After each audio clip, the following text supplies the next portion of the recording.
Every year in the NFL, there is a team that goes worst to first. Obviously, only 8 options that we can possibly have. Last year's worst place teams, we have the Jets, who finished 7-10. Big year for them with Aaron Rodgers in tow. The Broncos, 5-12 last year. Then you had the Browns, 7-10. You had the Texans, 3-13, obviously picking at the top of the draft last year. The Commanders, 8-1 in a wild NFC East. The Cardinals 4-13, the Bears 3-14, and the Falcons rounding things out at 7-10. When I say those 8 teams out loud, who's the standout for you? I can think of 5 teams that have no chance. So that leaves 3 options left for me of the group.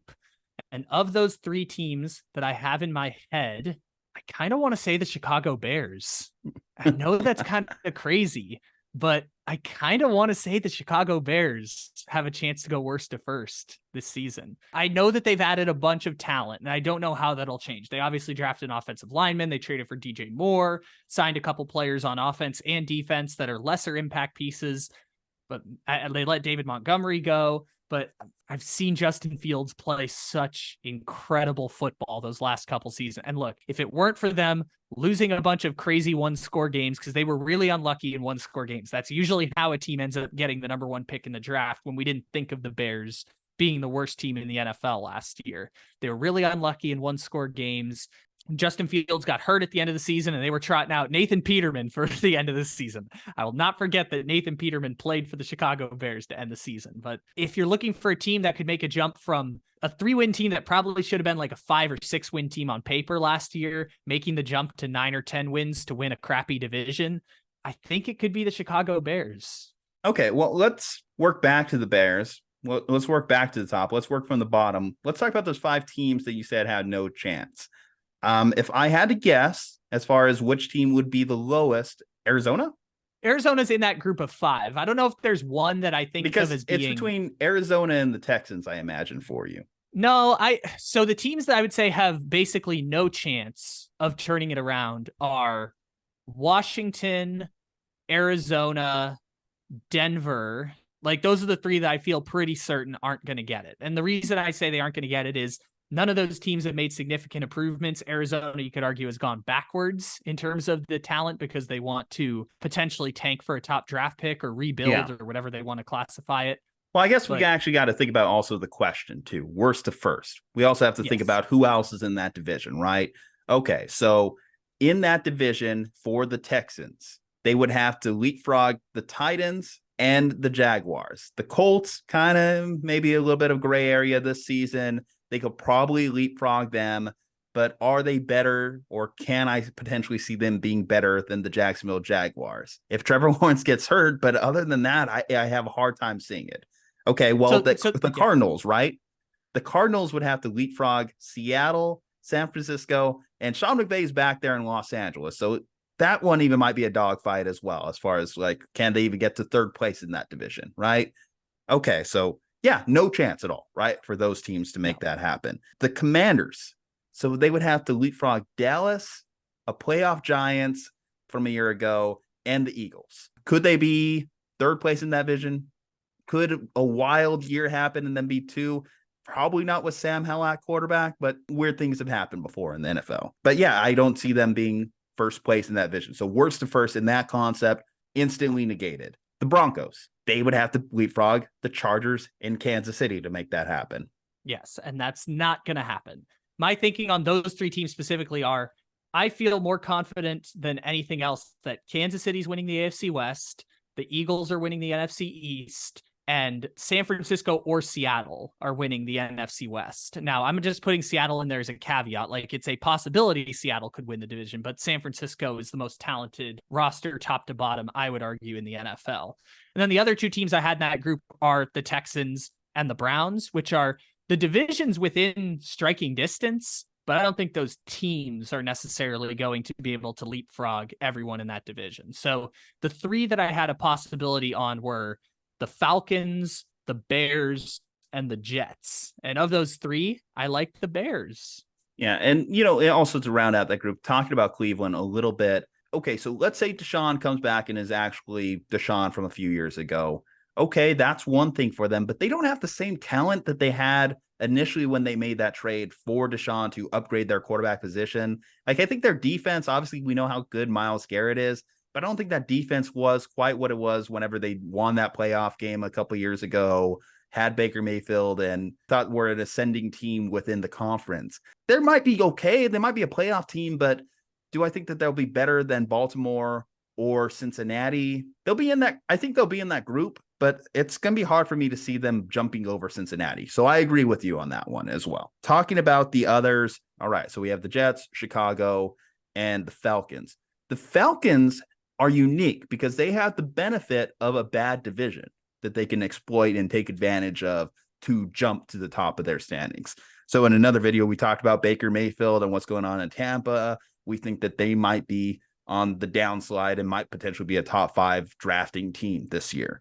All right. While also kind of expanding on that one, Carolina, they have a rookie quarterback. We know there's going to be a learning curve. They have talent, but it's going to be a challenge for them to be able to really compete for a playoff spot within that first year. The Saints, they're mid, they're defensive players.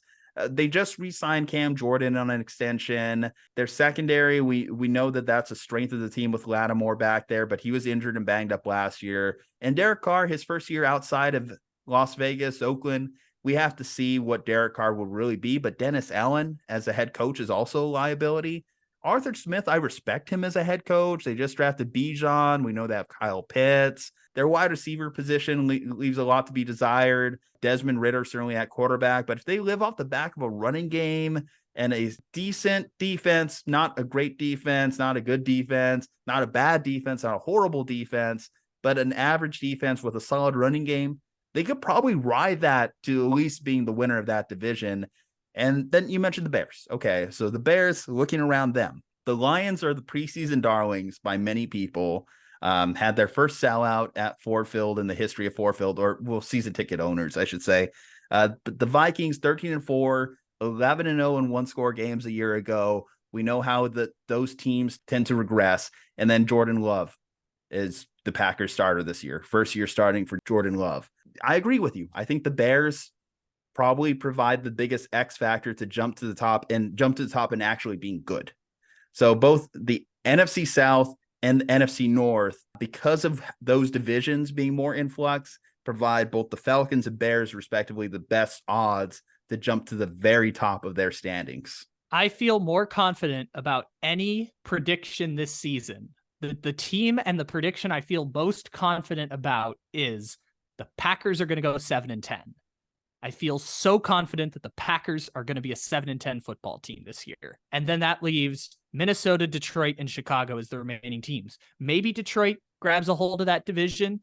Minnesota, I think, should be the favorites. Like, they still deserve to be the favorites because even though that defense isn't very good, and even though Byron Murphy is going to try and be the patch that they put to try and fix it, like, I still think Minnesota deserves to be favorites in that division. I think that Minnesota, they regress to being a wild card team at worst this year. I think their offense is still going to provide them more than enough punch. They still have tons of playmakers on that offense, but that defense, they have to turn around everything on there to be good. They were Swiss cheese last year, and you go back and watch. I just finished quarterback. You go back and watch that game against the Giants, they're just getting carved apart. It's embarrassing. So if they still have that embarrassing defense and they lose a couple more of those one-score games, yeah, they're going to be probably closer to a wild card team than they will be winning the division 13-4. So here's where the Bears kind of sneak in the back door. Because again, are the odds on any of these teams great? I don't think so. Maybe you think the Jets are going to be this 13-3 juggernaut this season. I personally don't see it. But here's where it works in favor of the Bears potentially making that leap.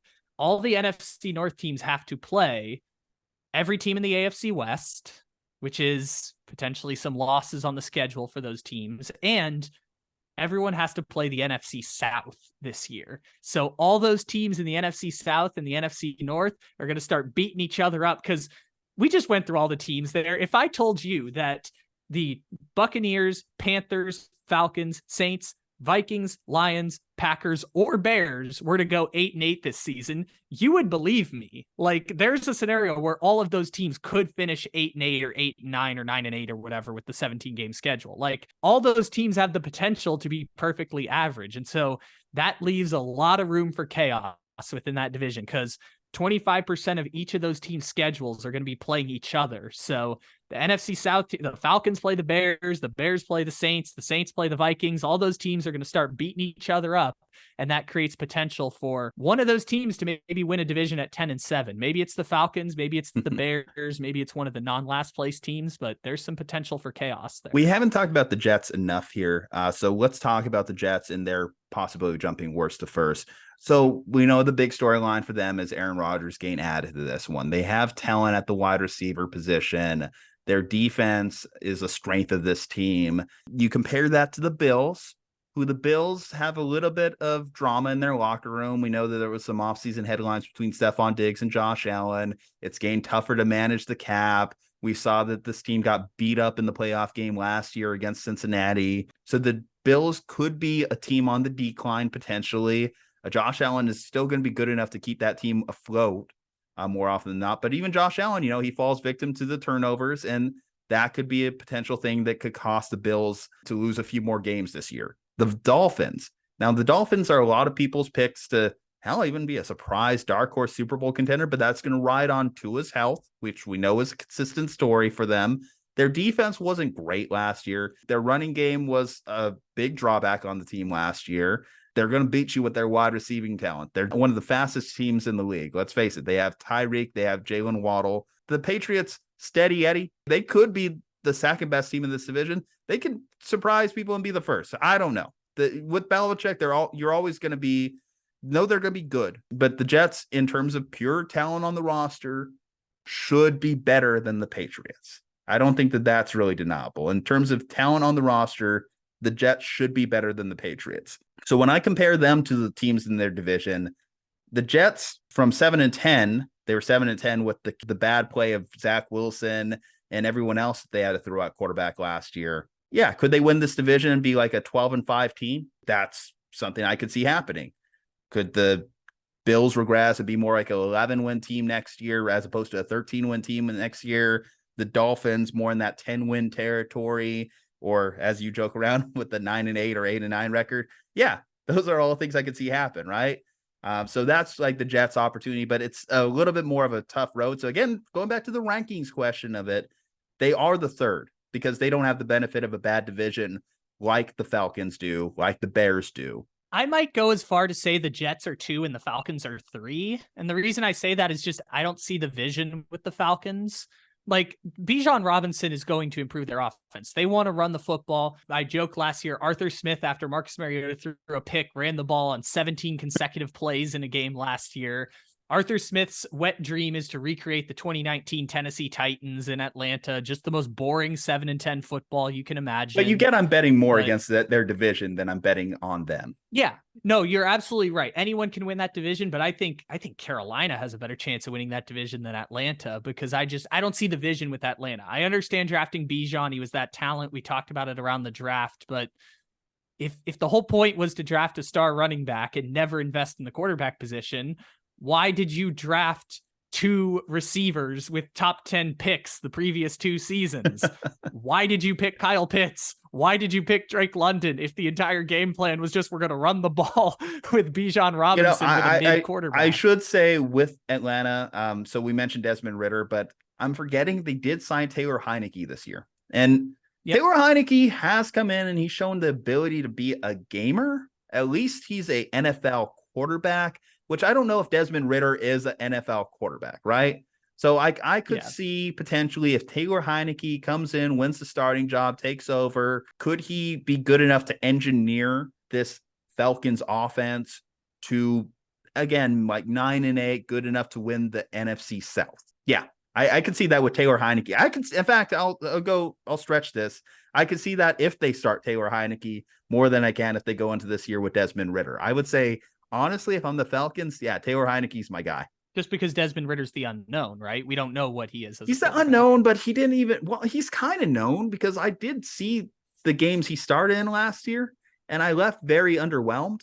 And in fact, too, and maybe this is unfair to him in certain respects, but seeing him in the game against Alabama a couple years ago, that really scared me for even going into the draft of what Desmond Ridder could be, like going against the first elite defense that he really faced in college football that year with a bunch of guys who obviously ended up going to the NFL, and he looked as inept as he did. And then he comes into the pros and kind of looks about the same as he did in that college football playoff game.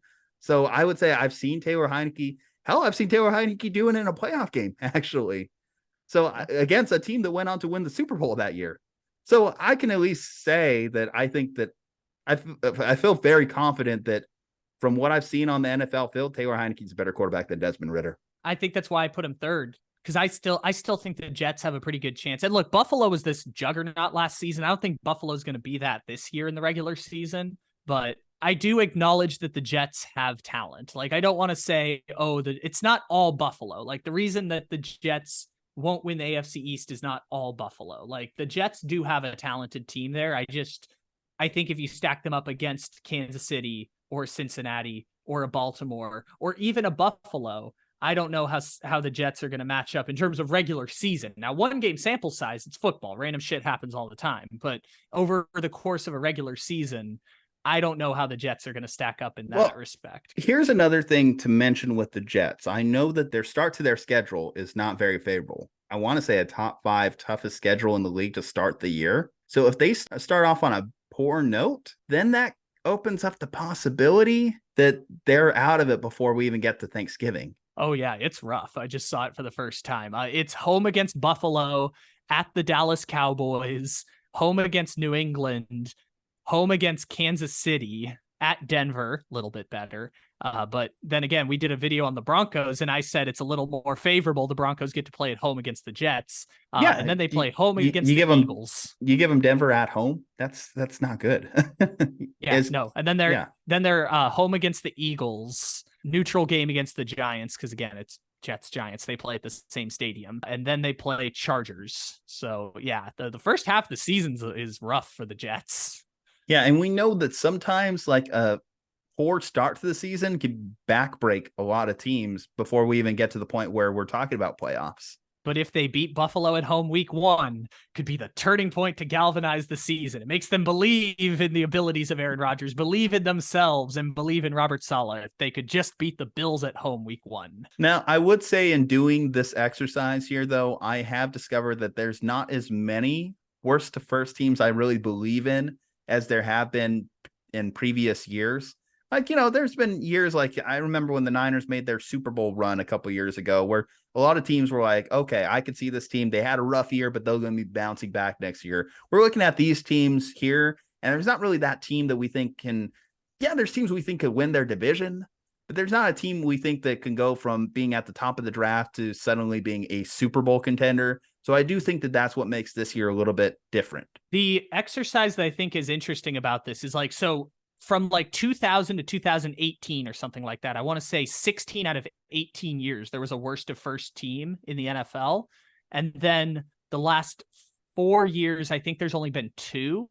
And last year was the Jaguars, which, came down to the last game of the season to determine. The Bengals too, a couple years ago as well. Yeah, so I think we went 2 years without a worst to first team. Maybe Washington counted as a worst to first during the pandemic season, but the point being, like, you don't see it as often. And my theory for the reason that's the case is the top end talent in the NFL has never been as sturdy as it was in past years. Like, you used to be able to always say, well, the Patriots are going to be good, and the Peyton Manning is going to be good. And other than that, we'll see what happens below that. Now you can say, we know Kansas City's always going to be good. We know Buffalo's always going to be good. Before Buffalo, it was the Patriots. We always knew the Patriots were going to be good. Now we feel confident saying we know that the Bengals are always going to be good. The 49ers are always going to be good. I personally would say that the Eagles are going to be really, really good this next year. Yeah. So now I think the top end talent has. Now we're saying this too. And part of what makes a lot of worst to first seasons is injury. And we can't predict injury. We're not in the future telling business in that respect.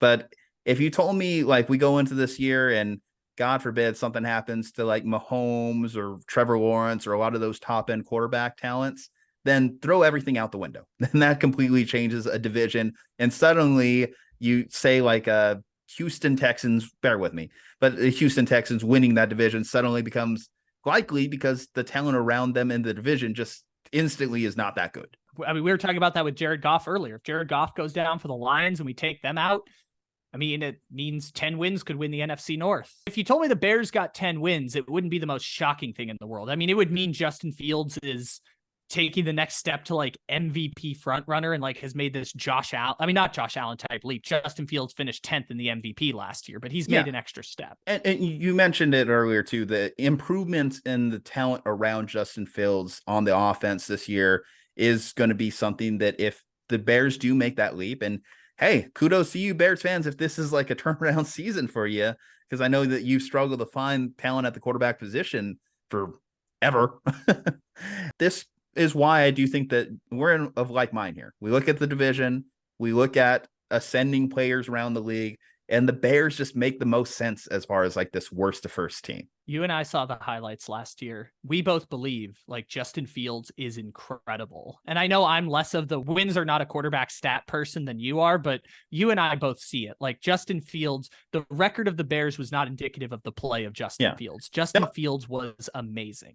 Now, I will cut you off just a little bit just to say that, yes, I do see the highlights. I do think the talent is there, but I'm not as fervent of a Justin Fields believer entirely. Like I still need to see it like reflect in the win-loss record, but I do think that it is there. Like I'm not going to deny it is there. There is something like, can he have a Cam Newton style development? Yes, I do think that is a possibility for Justin Fields. What about you? Rank these teams in the comment section, how you think that this things shake out. Is there like any exception to what we said here? Like, do you believe that there's a team that we're kind of sleeping on? I'd like to hear your thoughts in the comment section.